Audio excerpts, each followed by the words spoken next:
Fog poem से कोई question आता है तो आप इस समरी के थ्रू क्या कर सकते हो, अपने आंसर लिख सकते हो अगर आंसर याद नहीं कर पाते हो तो। चलिए आइए हिंदी ट्रांसलेशन जान लेते हैं। This short poem is an expression of the view of fog, यानी जो शॉर्ट पोइम है वो एक्सप्रेशन कर यानी व्यक्त कर रही है किसको, व्यू ऑफ फोग यानी किसके दृश्य को, फोग यानी धुंध के दृश्य को। द पोइट कवि के लिए, fog is not just a natural फेनोमेन, यानी ये कवि के लिए कोई नेचुरल यानी स्वाभाविक फोनोमोन नहीं है, लेकिन it is rather A creature, यानी किससे कंपेयर किया, एक रेगुलर कोई क्रिएचर होता ना से उसको क्या किया, कंपेयर किया। Fog has been compared with cat, यानी इसको किसके साथ कंपेयर किया गया, cat. As the way fog comes, यानी जिस तरह से फोग यानी धुंध आती है, इज वेरी सिमिलर, जो क्या बहुत ज़्यादा समान है किसके, to the way of a cat, किसके समान है, एक कैट के समान है। क्यों है,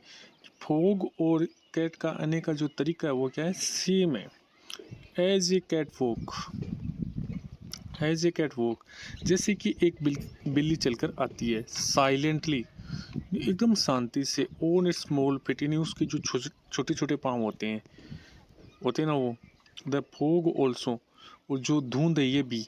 comes in the same manner, यानी वह भी उसी तरह आती है जिस तरह यानी बिल्ली आती है ना धीरे से अचानक से एकदम शांति से, तो ये फोग भी एकदम शांति से आती है, यानी पता नहीं चलने देती कब आ जाती है। As if trying to avoid any attention,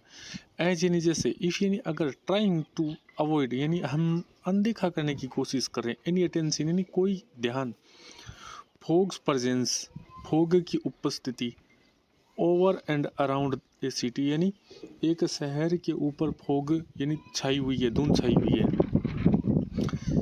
CIMS as if a cat, यानी किस तरह दिखती है वो, seems as if a cat यानी एक बिल्ली की तरह, सिटिंग साइलेंटली यानी जो एकदम चुपचाप क्या हो रही है, बैठी हुई है, ऑन इट्स हैंड्स का मतलब है घुटनों के बल या पैरों के बल, and looking over the harbour, और किसकी ओर देख रही है, किसके ऊपर से देख रही है, बंदरगाह के ऊपर से, एंड द सिटी किसकी ओर, शहर की ओर, फाइनली यानी अंततः,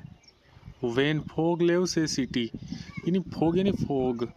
धुंध, लेव करके जाती है यानी छोड़ कर जाती, ए सिटी यानी एक शहर को, इट लुक्स ये दिखता है, प्रतीत होता है, लगता है, लाइक ए कैट किसके समान, एक बिल्ली के समान, slow and silent step moving on from A palace, की स्लो एंड साइलेंट यानी धीरे धीरे कदम रखना, एकदम शांति से मूव कर जाना यानी वहाँ से निकल जाना, ऑन फ्रॉम ए पैलेस दूसरे स्थान के लिए।